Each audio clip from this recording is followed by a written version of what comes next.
महाराष्ट्रात पुन्हा पूर्ण बहुमतानं महायुतीचं सरकार येईल असा विश्वास अमृता फडणवीसांनी व्यक्त केलाय।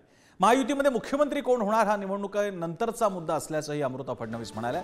दरम्यान लाडक्या बहिणींचे काही सावत्र भाऊ आहेत असं म्हणत अमृता यांनी मविया नेत्यांवर टीका केली। पूर्ण बहुमताने महायुती भाजपा पुढे येईल आणि त्याचीच प्रत्येक माणसाला आज महाराष्ट्राचा गरज सुद्धा आहे। टीका त्यांचं कामच आहे, विरोधकांचं टीका करणं, तर त्यात काही नवीन नाही आहे आणि नवल नाही आहे।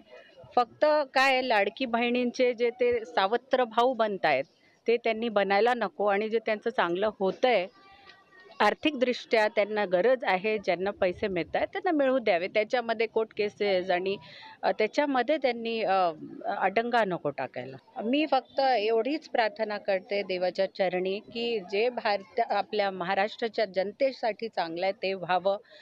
तो विचार सुद्धा नाही आहेत मनात की मुख्यमंत्री पुढे कोण काय, आधी छान स्थिर गव्हर्नमेंट व्हावी, नंतर ते पुढच्या गोष्टी।